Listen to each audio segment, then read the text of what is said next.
Ukrainian forces around Kharkiv, in northeastern Ukraine, appear to have pushed Russian troops east past Ternova, a settlement on the Russian border.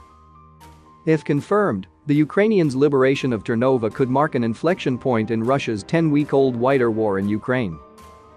In late March, Ukrainian forces drove Russian invaders from northern Ukraine.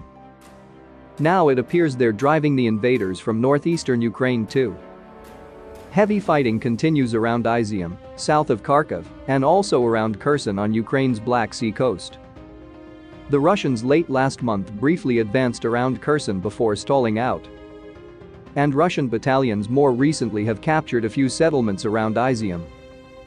But those Russian gains are in jeopardy owing to Ukrainian gains around Kharkiv, a city of 1.4 million just 25 miles from Russia. As the Russian front collapses around Kharkiv, it could free up powerful Ukrainian brigades to push south, toward Izium, potentially tipping the fighting there in Kyiv's favor. The General Staff of the Ukrainian Armed Forces was the first to hint at the Russian retreat across the border near Kharkiv. Battalions from the 138th Separate Mechanized Brigade, part of the Russian 6th Combined Arms Army, fled across the border to the Belgorod region of Russia due to significant losses, the General Staff stated on Tuesday. The U.S. Defense Department's daily Ukraine briefing didn't mention the purported Russian retreat. But heat-detecting satellites operated by NASA did register significant fires around Ternova starting around Friday, fires that could signify intensive fighting. The fires seem to have faded by Monday. If indeed the Ukrainian forces around Kharkiv, including the battle-hardened 92nd and 93rd Mechanized Brigades, have pushed all the way to the Russian border, they not only can prevent Russian artillery from targeting Kharkiv, they could fire their own guns at Russian staging areas on the far side of the border. And they also would be free to pivot right and head toward Izium, 60 miles south of Kharkiv.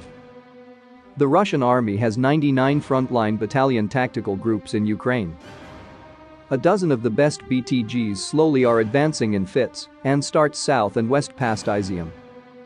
Think of any Ukrainian brigades rolling toward Izium from the north as a hammer. The Ukrainian brigades south of Izium, including the 4th and 17th Tank Brigades and the 95th Air Assault Brigade, would be the anvil. The conditions are becoming clearer for a major Ukrainian victory. That didn't happen. The Russians might not be losing the war quite yet. But they're definitely not winning it.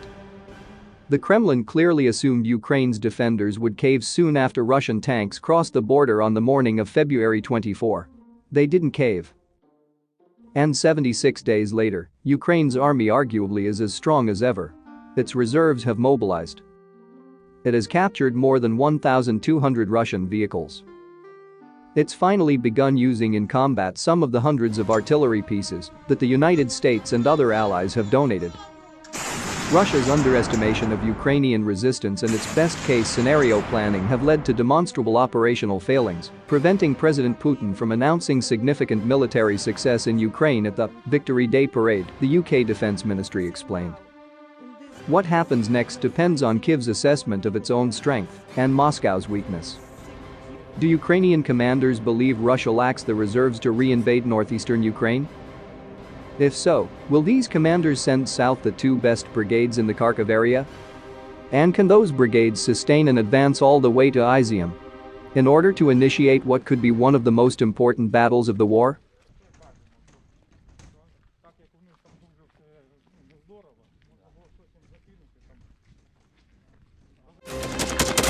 Thanks for watching, and don't forget to subscribe.